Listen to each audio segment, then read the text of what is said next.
Beli milk yuk. Ayo. Halo, minum apa? Aku Mas, mau yang mau strawberry. Strawberry. Aku area Oreo 1. satu. Ada lagi? Satu lagi. Udah, itu aja. Jadi berapa, Mas? Jadi 31. 31. Pakai cash. Pakai cash ya. Mas. Ini lagi nggak ada kembalian. Bisa kalau nggak pakai kiris aja, mau nggak? Curious. Ada Gak gak? ada lagi, Mas. Ya udah, aku aja nanti yang talangin. Udah deh, dia dulu. Oke.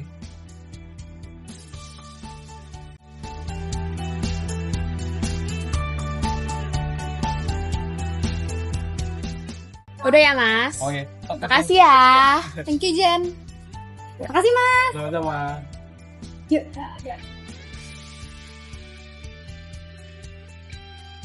Jen, yang tadi nanti aku ganti ya. Ya gampang, nanti aja. Ngomong-ngomong, sekarang orang pada gampang banget ya. Apa-apa, bayar apa-apa, tinggal scan, kris, membawa HP aja, nggak perlu bawa cash.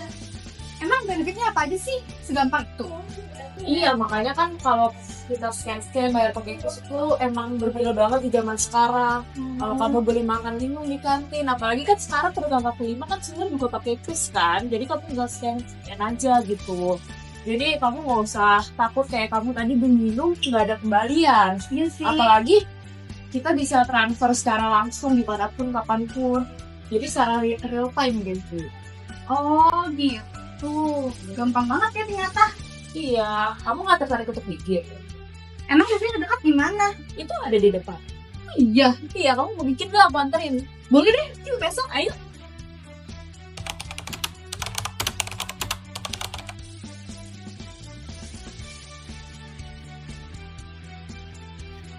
Selamat siang, Kak. Selamat siang kak, ada yang bisa saya bantu?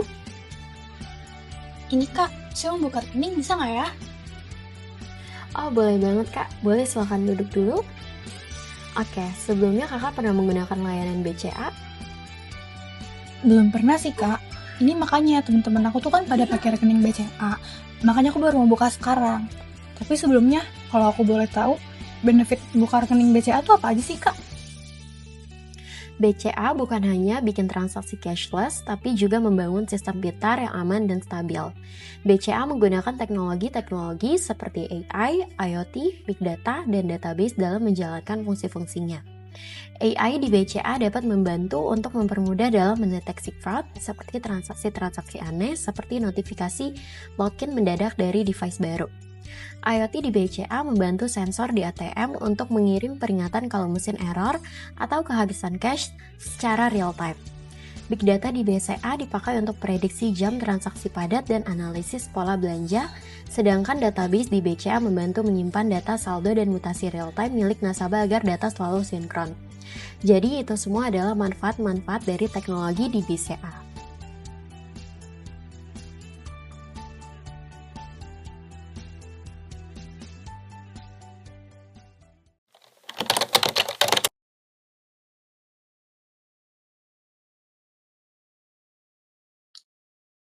Selamat pagi, selamat siang, dan juga selamat malam Ibu Julisar dan teman-teman sekalian.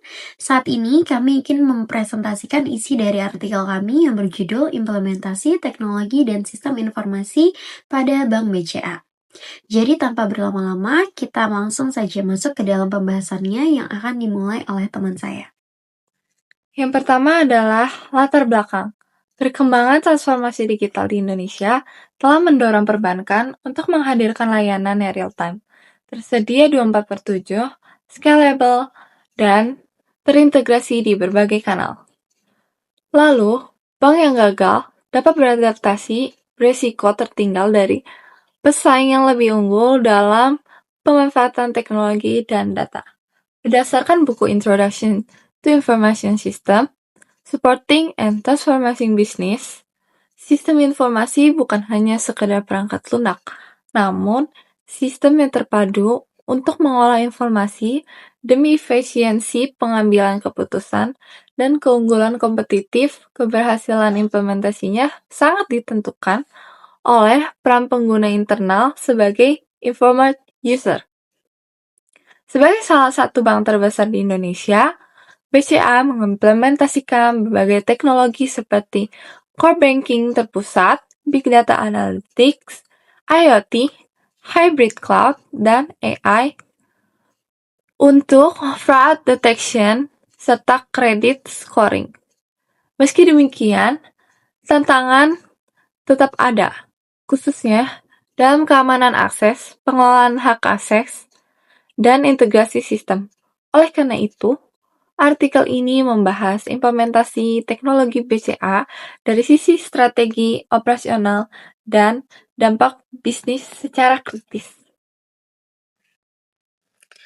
Baik, yang pertama kami akan membahas tentang strategi implementasi teknologi dan sistem informasi di Bank Sentral Asia atau biasa yang dikenal dengan BCA.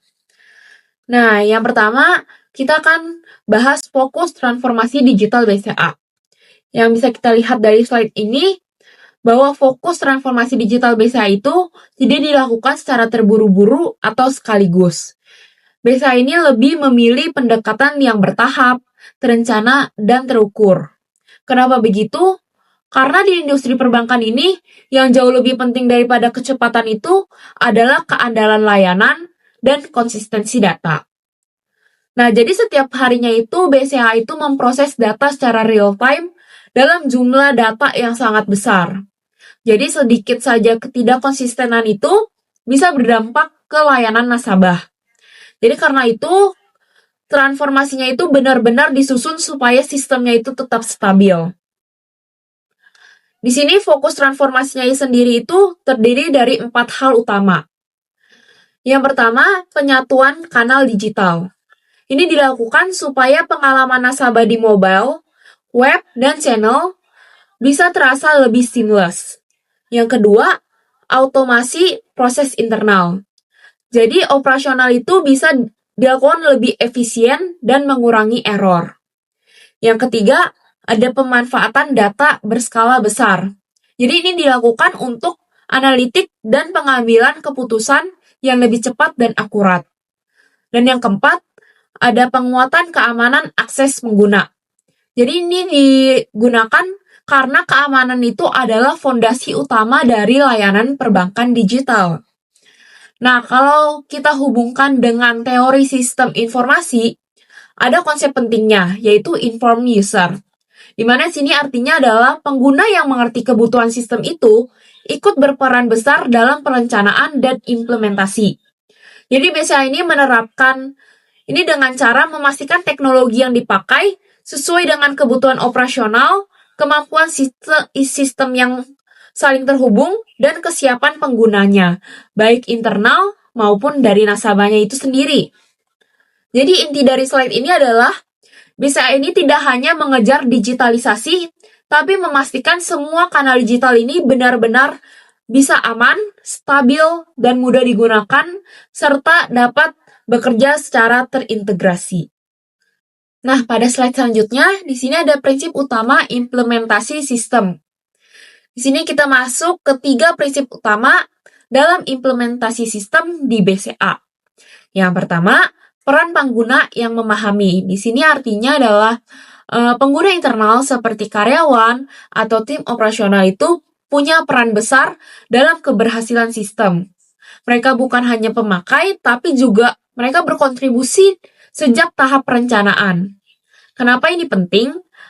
Karena mereka yang paling tahu kebutuhan proses kerja sehari-hari, jadi sistem yang dibangun itu bisa benar-benar relevan dan efektif. Dan yang kedua, adopsi teknologi berdasarkan kebutuhan. Nah, di BCA ini, pemilihan teknologi ini bukan dipilih yang paling canggih, tapi disesuaikan dengan kebutuhan operasional, kesiapan pengguna internal, dan kemampuan sistem untuk saling terhubung. Jadi fokusnya itu adalah teknologi yang bisa mendukung workflow, bukan hanya mengikuti tren yang ada. Yang ketiga, target kanal digital. Di BCA ini, dia menargetkan kanal digitalnya itu yang aman, stabil, dan mudah digunakan. Baik digunakan untuk nasabah maupun pengguna internal. Jadi ini juga sejalan dengan karakter industri perbankan yang menuntut konsistensi layanan. Jadi sebelum memperluas fitur atau channel, BCA ini benar-benar memastikan dasar sistemnya itu kuat terlebih dahulu, baru mereka memperluas fitur atau channel yang ada. Jadi intinya itu implementasi sistem itu bukan hanya cuma soal teknologi, tapi juga tentang memahami pengguna, memilih solusi yang cepat, dan memastikan kanal digitalnya itu benar-benar siap digunakan secara luas dan tepat sasaran. Nah, pada slide ini saya akan membahas tentang elemen-elemen utama dalam pendekatan akuisisi teknologi strategis yang diterapkan oleh BCA itu sendiri. Jadi pendekatan ini sangat penting karena industri perbankan ini sangat membutuhkan sistem yang stabil, aman, dan selalu siap digunakan oleh nasabah. Nah, yang pertama ini ada BCA ini memulai dengan identifikasi kebutuhan teknologi yang dilakukan berdasarkan tuntutan industri perbankan digital. Nah, di era persaingan dan perkembangan teknologi ini, memaksa bank ini untuk benar-benar memahami teknologi, mana yang relevan dan mendukung layanan digitalnya. Yang kedua, BCA ini memilih sistem yang bisa beroperasi 24 jam sehari, 7 hari dalam seminggu, tanpa adanya downtime. Sini dilakukan karena layanan perbankan itu tidak boleh berhenti. Jadi sistem yang dipakai itu harus sangat stabil dan memiliki tingkat keandalan yang tinggi. Dan yang ketiga, ada penerapan model deployment yang fleksibel. Jadi ini berarti sistem itu harus bisa menyesuaikan kapasitasnya kalau beban transaksi itu naik. Misalnya itu kayak peak hour atau periode tertentu kayak seperti gajian atau promo besar-besaran. Jadi fleksibilitas ini penting untuk menjaga performa BCA ini tetap konsisten. Yang keempat, BCA menggunakan single source of truth. Jadi semua kanal digital seperti mobile banking, internet banking, ATM, dan lainnya itu mengambil data dari sumber yang sama. Hal ini digunakan untuk mencegah data tidak sinkron dan memastikan informasi yang diterima nasabah itu tetap konsisten. Yang kelima, peningkatan kesiapan pengguna internal. Jadi dalam sistem digital, manusia itu sering menjadi titik paling rentan. Sehingga pelatihan internal menjadi bagian penting agar teknologi yang diadopsi ini itu benar-benar bisa digunakan secara optimal. Dan yang terakhir, fokus BCA ini besar diberikan pada keamanan dan ketahanan sistem, terutama dalam akses pengguna. BCA ini tidak hanya mengamankan aplikasinya, tapi juga memastikan setiap langkah pengaksesan sistem itu punya lapisan proteksi yang kuat. Jadi pendekatan akuisisi teknologi strategis ini memastikan bahwa teknologi yang masuk bukan hanya modern, tapi juga stabil, aman, dan mampu mendukung operasional perbankan itu berjalan dengan non-stop. Selanjutnya ada tata kelola data dan kanal. Jadi di sini dalam pengembangan kanal digital, BCA ini menghadirkan MyBCA sebagai super app mereka yang menyatukan berbagai layanan seperti internet banking, riwayat transaksi, dan laporan berbasis data hingga integrasi untuk merchant. Jadi tujuannya ini adalah memberikan pengalaman yang terhubung, cepat, dan tidak terputus melalui satu antarmuka. Jadi pendekatan ini membuat sistem itu lebih user-centric dan mudah dikembangkan untuk topik dan kebutuhan baru di masa depan. Nah, di sini ada strategi umum transformasi digital dan tata kelola sistem BCA.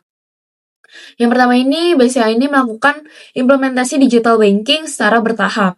Jadi sebelum mereka memperluas layanan digital, mereka melakukan konsolidasi dahulu pada kanal berbasis internet dan perangkat mobile. Tujuannya ini supaya semua layanan ini bisa diakses secara daring, stabil, dan saling terhubung.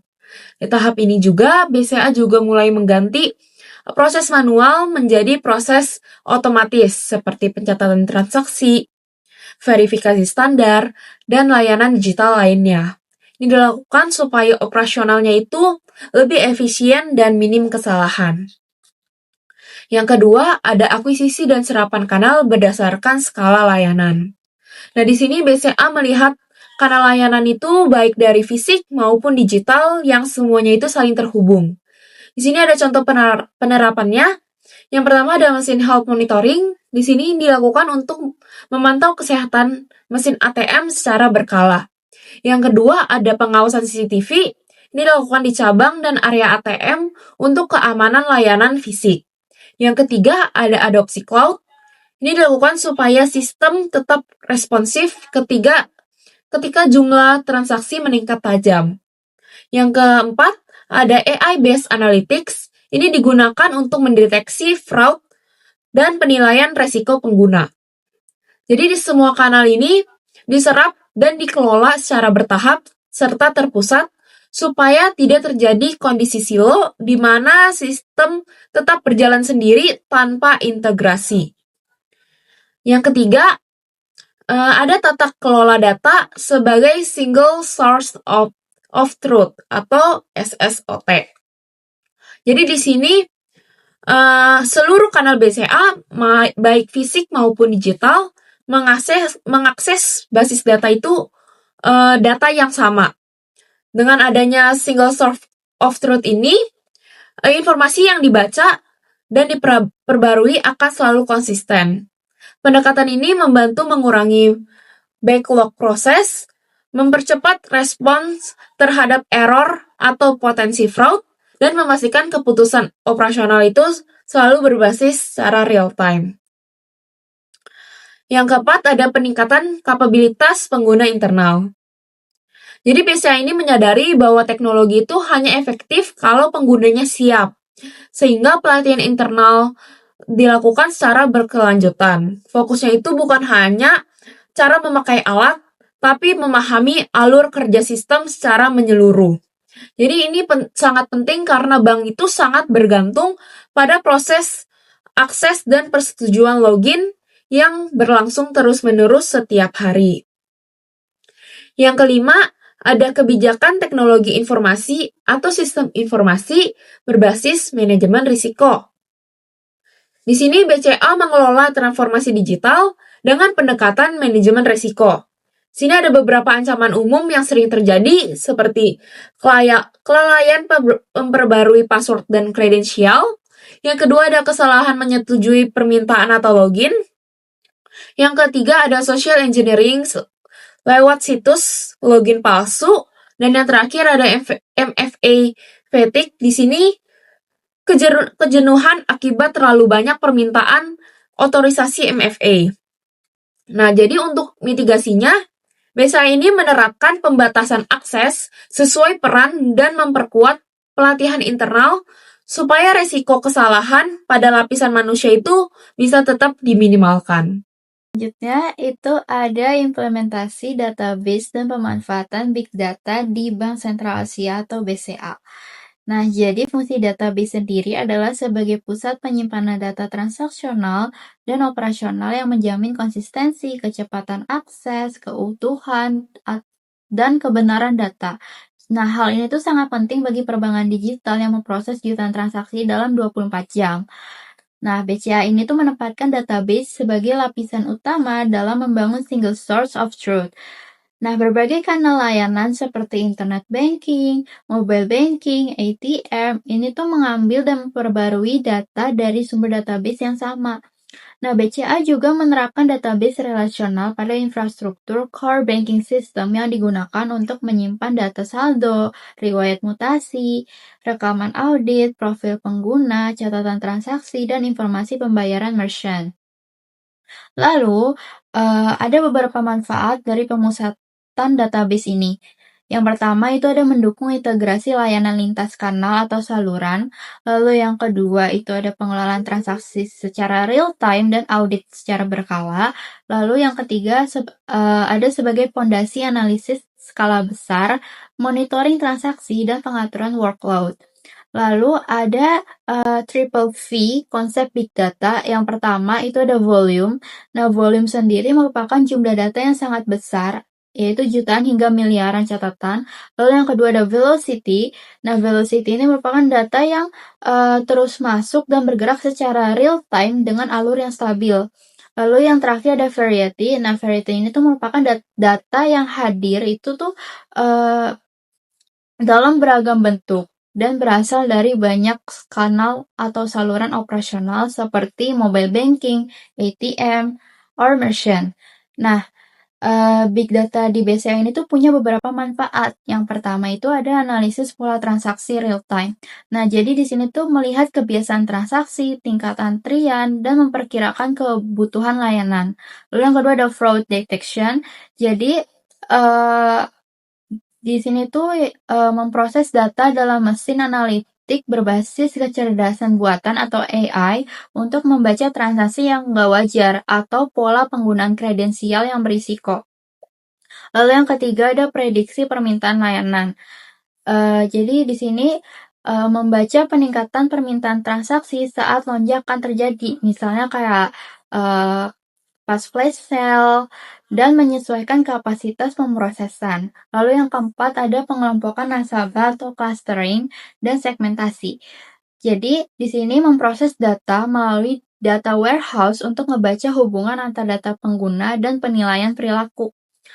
Lalu ada juga beberapa ancaman dan risiko pada lapisan akses manusia. Risiko pada lapisan akses manusia diantaranya itu ada 4. Yang pertama itu kelalaian pembaruan kredensial login atau kata sandi. Lalu yang kedua ada risiko kesalahan dalam menyetujui permintaan akses login. Dan yang ketiga itu manipulasi melalui teknik penipuan daring atau situs login yang palsu. Dan yang terakhir itu kelelahan pengguna internal akibat persetujuan yang berulang kali. Nah, terus apa sih strategi keamanan dari BCA? Jadi BCA itu mempunyai 3 strategi keamanan. Yang pertama, itu mengimplementasikan pembatasan hak akses sesuai jabatan untuk mencegah terjadinya kesalahan.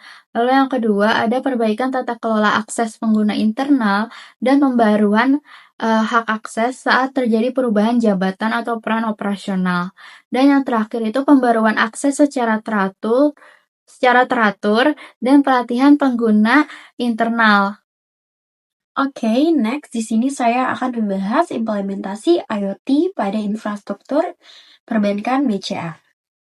Konsep dasar IoT dalam perbankan, IoT adalah kumpulan perangkat berbasis sensor yang bekerja seperti sistem saraf dalam operasional bank.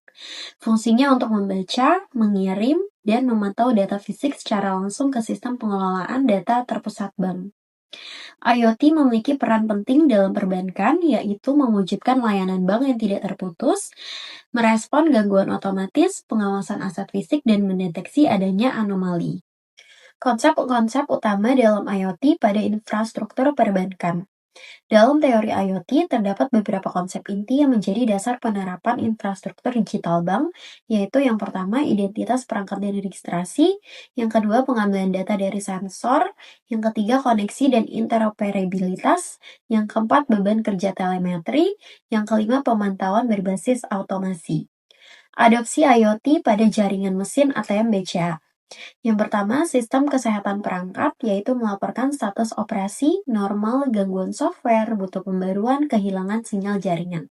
Yang kedua, ketersediaan uang tunai, yaitu memantau ketersediaan uang tunai dan mencatat aliran keluar masuknya. Yang keempat, pengiriman catatan gangguan, mengirim catatan gangguan secara otomatis ke sistem pengelolaan, utama jika terjadi kegagalan.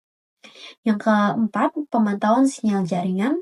Peringatan otomatis muncul di sistem pusat jika ATM tidak terhubung tanpa menunggu laporan manual. Yang terakhir, pemicu deteksi pola kecurangan, yaitu data visual dari kamera pengawas, mendukung analisis deteksi anomali fisik atau pergerakan mencurigakan, ataupun percobaan perusakan, dan kondisi lingkungan, yaitu suhu dan getaran. Adopsi IoT pada infrastruktur cabang dan internal. Penerapan IoT meluas pada infrastruktur kantor, cabang, dan sistem internal dengan memantau kamera pengawas, kamera di cabang, dan ATM terhubung pada sistem pengendalian jaringan IoT internal. Yang kedua, sensor pintu, memantau aktivitas masuk keluar pada area sensitif, misalnya ruang pusat data dan ruang penyimpanan uang tunai. Yang ketiga, ada pemantauan perangkat akhir atau endpoint. Komputer karyawan di kantor cabang juga dipantau pada sistem pelaporan IoT. Sensor lingkungan memantau kondisi lingkungan fisik, suhu, getaran, sinyal kesehatan mesin, terutama saat terjadi lonjakan beban kerja. Integrasi IoT, tata kelola data, dan hak akses. Penerapan IoT harus dilakukan dengan tata kelola keamanan yang ketat, terutama pada lapisan hak manusia, Lapisan manusia paling rentan jika terjadi hak akses tidak diperbarui sesuai perubahan jabatan, kredensial aset bocor akibat kekeliruan, lalu kelelahan dalam menyetujui notifikasi berulang, dan juga hak akses pihak eksternal tidak dihapus setelah pekerjaan selesai. Optimalisasi layanan digital dicapai ketika hak akses selalu diperbarui sesuai jabatan, manusia pengguna internal diberikan pelatihan kesadaran dan keamanan, dan yang terakhir data dikelola dalam konsep sumber tunggal kebenaran data. Oke, selanjutnya saya akan membahas tentang implementasi cloud dan arsitektur di Bank BCA. Di slide ini, saya akan membahas tentang dasar-dasar cloud computing. Jadi, apa itu cloud computing? Cloud computing merupakan model teknologi yang memungkinkan organisasi itu untuk menggunakan sumber daya komputasi melalui jaringan digital. Lalu, peran cloud itu di perbankan adalah untuk menjaga stabilitas layanan, akses data yang cepat, dan kapasitas sistem yang scalable. Nah, lalu apa saja model cloud yang diterapkan di Bank BCA? Nah, BCA itu menggunakan hybrid cloud atau model gabungan. Jadi, itu untuk memadukan server internal bank dan cloud eksternal atau multi-cloud adoption. Mengapa BCA menggunakan model ini? Karena dalam industri perbankan itu, sistem harus aktif selama 24 jam. Nah, tujuan utama BCA dalam menggunakan ini yaitu untuk menjaga stabilitas layanan digital, mempercepat proses transaksi, dan memperkuat tata kelola sistem yang aman. Selanjutnya, strategi implementasi BCA. Yang pertama yaitu melakukan proses transaksi dengan skala yang besar melalui berbagai kanal. Contohnya m-banking, ATM, atau internet banking.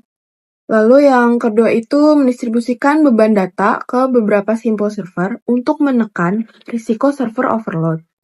Yang ketiga, yaitu menyediakan sistem cadangan otomatis saat terjadi gangguan pada server internal atau cloud eksternal. Yang ketiga yaitu menyesuaikan kapasitas layanan secara elastis untuk mengatasi lonjakan penggunaan.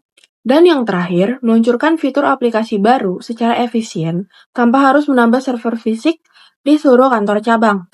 Yang terakhir, terdapat dukungan cloud terhadap Bank BCA, yaitu di dalam layanan intinya atau aplikasi MyBCA.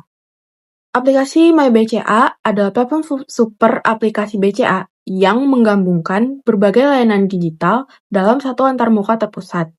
Nah, keunggulan cloud di MyBCA ini yaitu untuk pemrosesan data utama dilakukan di server internal dan simple cloud. Lalu yang kedua, pembaruan fitur dilakukan secara menyeluruh dan terpusat. Dan yang terakhir, layanan lebih stabil karena didukung oleh beberapa simpul komputasi, sehingga kapasitas sistem dapat ditingkatkan saat terjadi lonjakan traffic. Selanjutnya akan dibahas oleh teman saya. Perkenalkan, nama saya Syafat Riyadi dengan NIM 2024-60170. Oke, sekarang saya akan membahas tentang implementasi AI dan Business Analytical di Bank Sentral Asia atau Bank BCA. Pertama-tama saya akan menjelaskan bagaimana latar belakang dan konsep dasar dari implementasi AI dan Business Analytical di Bank BCA ini. Jadi, organisasi yang sangat besar seperti Bank BCA atau Bank Sentral Asia ini tuh perlu memproses data dan transaksional yang sangat banyak dan operasional dalam volume yang sangat besar, teman-teman. Cepat dan juga berulang. Maka, AI dan Business Analytical ini sangatlah tepat dan strategis untuk membantu semua kegiatan transaksional dan pengumpulan data yang ada di Bank Sentral Asia. AI itu berperan dalam memproses, mengenali, dan menandai pola secara otomatis. Sedangkan Business Analytical atau BA bertugas mengolah data mentah menjadi wawasan manajerial yang teratur dan siap digunakan. Nah, AI di industri perbankan ini dioperasikan dalam bentuk Narrow AI atau Weak AI yang dirancang untuk tugas spesifik seperti penggolongan data, pendeteksian kecurangan, dan pemberian rekomendasi. Jadi dengan adanya AI, Narrow AI atau Weak AI ini, Bank BCA tuh sangat amat terbantu karena kalau misalnya ada kecurangan, kecurangan, pendeteksian kesalahan, segala macam itu tuh bakalan langsung terdeteksi sama Narrow AI atau Weak AI-nya ini. Nah, tujuan utamanya itu apa? Tujuan utamanya itu adalah menggabung data berkualitas, teknologi analitik, dan tata kelola penggunaan yang baik. Area penerapan di BCA. Penerapan AI dan Business Analytical di BCA dipetakan ke dalam 5 area besar. Yang pertama, ada pengelolaan data transaksional berskala besar. Yang kedua, ada sistem pendeteksian kecurangan pada transaksi perbankan dan digital. Yang ketiga, ada analisis perilaku dan kebiasaan transaksi nasabah. Yang keempat, ada pengambilan keputusan berbasis panel informasi atau dashboard management. Yang kelima, ada dukungan pengembangan fitur dan layanan bank digital. Jadi penerapan-penerapan ini sangat berguna karena kayak contohnya di nomor 3, analisis perilaku dan kebiasaan transaksi nasabah. Dengan adanya AI dan Business Analytical, tanpa harus repot-repot, BCA tuh bisa langsung tahu bagaimana sih perilaku nasabah, biasanya tuh ngambil duitnya kayak gimana, di mana, di jam berapa aja, berapa banyak, seberapa banyak harta yang dia punya atau saldo yang dia punya, terus kayak perilaku dan kebiasaannya itu semua bakal langsung terdeteksi sama AI, dan AI itu tuh mengumpulin data buat langsung dikasih ke BCA. Itulah gunanya si AI sama Business Analytical. Atau yang keempat, pengambilan keputusan berbasis panel informasi atau dashboard management. Jadi kayak buat pengambilan keputusan itu tuh AI udah menyesuaikan banget sama data-data penting nasabah, dan kayak yang lainnya jadinya tuh udah terconnect gitu buat pengambilan keputusannya. Business Analytics sebagai dasar pengambilan keputusan. Kayak yang tadi ada di sebelumnya, Business Analytics ini tuh benar-benar berfungsi banget buat pengambilan keputusan di organisasi yang sangat besar seperti Bank Sentral Asia atau BCA ini. Nah, biaya ini tuh dilakukan secara bertahap melalui 3 pendekatan, yaitu ada deskriptif, prediktif, dan perspektif. Maksud dari pendekatan deskriptif adalah menjelaskan kondisi operasional saat ini, apa yang sedang terjadi, apa yang sedang terjadi di dalam transaksional dan yang lainnya yang ada di Bank BCA. Contoh penerapan di BCA, memetakan jumlah transaksi berdasarkan kanal digital atau fisik, total volume transaksi, harian, mingguan, atau bulanan, dan pola kepadatan layanan. Yang kedua, kita ada prediktif. Nah, maksudnya dari prediktif ini adalah memperkirakan kemungkinan di masa depan berdasarkan pola historis. Contoh penerapan di BCA, memperkirakan lonjakan transaksi pada periode gajian atau libur, lalu mengantisipasi beban kanal digital saat promosi merchant, dan memprediksi peningkatan resiko kredit. Oke, yang terakhir ada perspektif. Perspektif itu adalah memberikan rekomendasi tindakan sistem memproses data prediksi. Nah, contohnya kalau di BCA itu kayak penyesuaian kapasitas sistem saat ada indikasi lonjakan pada kecurangan dan pengarahan strategi penawaran layanan yang sangat relevan. Itulah tiga hal yang dilakukan BA secara bertahap melalui 3 pendekatan itu buat ngebantu buat ngebantu Bank Sentral Asia. Apa sih peran AI dalam keamanan buat Bank Sentral Asia? Ini ada 3 di sini. Yang pertama itu ada identifikasi pola transaksional yang menyimpang. Jadi kalau misalnya ada transaksi-transaksi menyimpang, misalnya kayak entah salah transfer, atau kayak transfer yang sangat besar, atau kayak pencucian uang, atau segala hal yang menyimpang dan janggal, itu tuh AI bisa langsung mendeteksi kecurangan tersebut. Yang kedua, ada pemberian sistem peringatan awal. Jadi kayak kalau misalnya ada hal yang mencurigakan, itu tuh AI bisa langsung ngasih peringatan gitu loh di awal. Yang ketiga, ada dukungan investigasi internal. Setelah kita tahu kalau itu tuh adalah hal yang nggak benar atau masalah, AI bisa banget buat ngedukung investigasi masalah tersebut secara internal. Next, ada pemanfaatan AI untuk memahami perilaku nasabah. Kayak yang tadi ada di slide sebelumnya, AI dan Business Analytical itu sangat berguna banget buat Bank BCA buat menganalisis bagaimana sih perilaku dan kebiasaan nasabah, apa yang biasa dilakukan supaya BCA itu bisa menyesuaikan bagaimana sikap dan perilaku nasabah.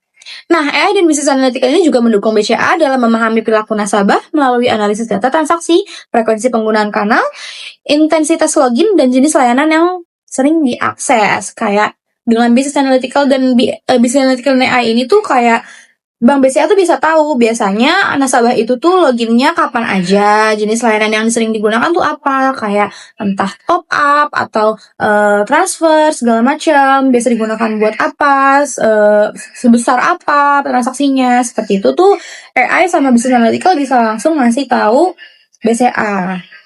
Nah, hasil analisis yang digunakan itu untuk apa? Yang ada 3 macam. Yang pertama ada untuk mengidentifikasi kelompok nasabah yang paling aktif, yang mana yang paling sering login, yang paling sering menggunakan aplikasi-aplikasi BCA itu siapa aja.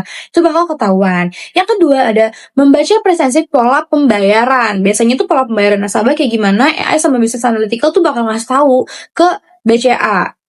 Yang ketiga, ada melihat respons nasabah terhadap fitur baru atau promosi. Pastinya kan kalau ada fitur baru di aplikasi My BCA, Klik BCA, segala macam itu kan gak semua nasabah bisa langsung mengerti, gak semua nasabah tuh bisa langsung merespons baik terhadap fitur baru atau promosi tersebut. Jadi itu dengan adanya AI dan Business Analytical bisa banget membantu BCA. Manfaat bagi manajemen ada menyusun strategi komunikasi berbasis data, mengembangkan fitur baru pada layanan digital, dan menyusun program loyalitas yang relevan. Next slide adalah tata kelola hak akses penggunaan internal. Nah, di sini ada 2. Yang pertama itu adalah sistem AI dan analitik tidak dapat berjalan optimal tanpa data kelola hak akses dan penggunaan internal yang baik. Kerentanan bisa terjadi jika ada 4. Yang pertama ada hak akses internal tidak diperbarui. Yang kedua, data sensitif yang diakses pihak tidak berwenang. Yang ketiga, tidak ada audit berkala penggunaan data. Yang terakhir, penggunaan internal tidak memahami risiko kesalahan penggunaan laporan data. Selanjutnya ada BCA tuh menekankan kerentanan ini dengan menyandingkan AI dengan kebijakan manajemen akses. Seperti pertama ada pembatasan hak akses sesuai dengan plan pekerjaan. Kedua, audit berkala catatan aktivitas sistem pusat. Yang ketiga ada pelatihan keamanan kepada pihak internal sebagai penggunaan sistem. Sekian presentasi dari saya. Oke, selanjutnya kita akan lanjut ke tantangan mitigasi risiko dan tata kelola teknologi infrastruktur digital di BCA. Jadi, di sini pertama-tama saya mau membahas tentang tantangan implementasi teknologi di perbankan skala nasional. Jadi, implementasi teknologi pada bank besar itu tidak hanya kompleks, tetapi juga harus menjaga kestabilan layanan, keamanan data, kesesuaian regulasi, dan juga kesiapan operasional di semua kanal layanan. Nah, gangguan teknologi sekecil apapun itu dapat berdampak luas pada operasional cabang, pemrosesan transaksi, dan tingkat kepercayaan publik. Nah, lalu selanjutnya, ini ada klasifikasi resiko dalam perbankan digital. Resiko itu diklasifikasikan menjadi 2 kelompok besar. Yang pertama itu ancaman tidak disengaja atau unintentional threats. Nah, biasanya ancaman tidak disengaja ini muncul akibat kekeliruan atau kelalaian dari manusia. Contohnya itu seperti kesalahan input data, kekeliruan konfigurasi perangkat, dan juga kurangnya pengelolaan kredensial akses. Nah, kelompok yang kedua itu ancaman yang dilakukan secara sengaja atau deliberate threats. Nah, ini itu dilancarkan secara terencana seperti manipulasi melalui teknik penipuan, penipuan social engineering. Lalu yang kedua itu ada percobaan akses melalui aplikasi atau situs palsu. Dan yang terakhir itu ada penyalahgunaan akses data oleh pihak internal maupun eksternal. Selanjutnya ada tata kelola akses dan manajemen kredensial di BCA. Nah, BCA ini menerapkan pembatasan hak akses sistem berdasarkan peran dan jabatan penggunanya atau role-based access control. Dan bank memproses dan menyimpan data dengan sangat sensitif seperti financial, history, transaksi, dan lain-lainnya, sehingga hak akses itu tidak boleh diberikan terlalu luas, jadi hanya untuk kelompok-kelompok tertentu saja. Lalu yang ketiga itu diterapkan prinsip akses minimum atau least privilege principle, di mana pengguna internal itu hanya diberikan akses yang relevan untuk pekerjaannya saja. Lalu, selanjutnya kita akan membahas mitigasi risiko infrastruktur fisik dan kelangsungan bisnis. Yang pertama, mitigasi infrastruktur fisik IoT. BCA menggunakan IoT atau Internet of Things untuk menekan beban pemeriksaan manual pada infrastruktur fisik. Contohnya, pemantauan kesehatan dan ketersediaan uang tunai mesin ATM dari jarak jauh melalui sistem telemetri. Selanjutnya, kelangsungan bisnis dan pemulihan bencana atau Business Continuity Plan or Disaster Recovery. Perbankan, skala perusahaan harus mengadopsi infrastruktur yang cepat dan memiliki sistem cadangan atau redundansi. BCA tidak mengandalkan satu server fisik tunggal. Namun BCA mengimplementasikan yang pertama adalah pencadangkan data berkala pada database terpusat. Yang kedua, pengalihan beban pemrosesan data antar server atau simple cloud or failover ketika terjadi gangguan. Dan yang terakhir adalah penerapan model komputasi cloud gabungan atau hybrid multi-cloud pada layanan seperti MyBCA untuk mendukung beban kerja besar. Yang terakhir adalah tata kelola TI dan SI dalam kesenjangan regulasi. BCA memastikan implementasi teknologi seperti cloud computing, IoT, dan AI tetap sesuai dengan standar regulasi perbankan Indonesia. Dan fokus utama regulasinya adalah keamanan penyimpanan data nasabah atau finansial dan histori transaksi, serta pengendalian hak akses pengguna internal, validitas audit sistem, di mana data operasional itu harus selalu mengacu pada database pusat yang sama atau single source of truth. Dan yang terakhir adalah kendala sistem, reliabilitas dan waktu aktif agar layanan berjalan stabil dan dapat ditingkatkan kapasitasnya. Jadi sekian presentasi dari kelompok kami tentang implementasi teknologi dan sistem informasi dari Bank BCA. Jika ada salah kata, kami ucapkan mohon maaf dan terima kasih sudah mendengarkan. Terima kasih.